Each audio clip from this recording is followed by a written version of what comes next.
Leo dunia inaangazia kwa makini kinachoendelea ndani ya taifa la Iran baada ya tukio kubwa la kisiasa lililotikisa Mashariki ya Kati. Baada ya kifo cha aliyekuwa kiongozi mkuu wa Iran, Ali Khamenei, taifa hilo limeingia katika kipindi kipya cha uongozi ambacho kimeibua mjadala mkubwa duniani. Khamenei alikuwa kiongozi mwenye nguvu kubwa nchini Iran kwa zaidi ya miongo mitatu, akidhibiti siasa, jeshi na mwelekeo wa taifa hilo tangu mwaka 1989. Kifo chake kilitokea katika mazingira ya mvutano mkubwa wa kijeshi ambapo mashambulizi yaliyohusisha majeshi ya United States na Israel yaliripotiwa kulenga maeneo muhimu nchini Iran. Tukio hilo lilisababisha mshtuko mkubwa kwa wananchi wa Iran na pia kwa mataifa mengi duniani. Baada ya tukio hilo, jicho la dunia lilielekezwa kwa chombo muhimu sana ndani ya mfumo wa utawala wa Iran kinachoitwa Assembly of Experts. Hili ni baraza la viongozi wa kidini lenye jukumu la kumchagua kiongozi mkuu wa taifa hilo. Baada ya majadiliano makali na kura zilizofanyika ndani ya baraza hilo, hatimaye jina moja liliweza kutangazwa. Jina hilo ni Mojtaba Khamenei, mtoto wa marehemu kiongozi Ali Khamenei.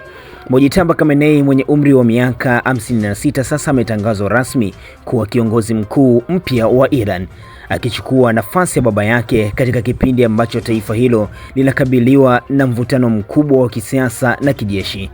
Uteuzi wake umeibua mjadala mkubwa duniani kwa sababu hii ni mara ya kwanza katika historia ya Jamhuri ya Kiislamu ya Iran kuona uongozi wa juu ukirithiwa karibu na mfumo wa kifamilia tangu mapinduzi ya mwaka 1979.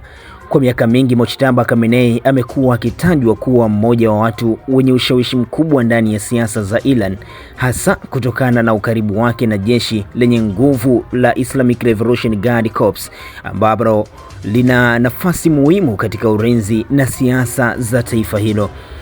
Baada ya kutangazwa kwake kuwa kiongozi mpya, viongozi wa kijeshi na kisiasa nchini Iran wameapa kumtii na kumuunga mkono, wakisema taifa linahitaji umoja katika kipindi hiki kigumu cha vita na mvutano wa kimataifa.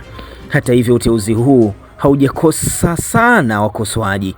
Baadhi ya viongozi wa kisiasa kutoka mataifa ya Magharibi, akiwemo Rais wa Marekani Donald Trump, wamekosoa hatua hiyo, akisema inaweza kuongeza mvutano, migogoro katika eneo la Mashariki ya Kati. Wachambuzi wa siasa za Kimarekani wanaamini kwamba ujio wa Mojtaba Khamenei unaweza kuleta mabadiliko makubwa katika mwelekeo wa siasa za Iran, hasa katika mahusiano ya mataifa ya Magharibi na pia katika vita vinavyoendelea katika ukanda huo.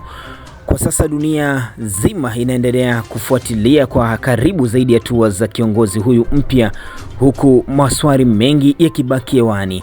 Je, Mojtaba Khamenei ataendeleza sera kama za baba yake, au je ataweza kuiongoza Iran kipindi hiki kigumu cha vita na shinikizo la kimataifa, au je ujio wake utafungua ukurasa mpya katika historia ya Iran?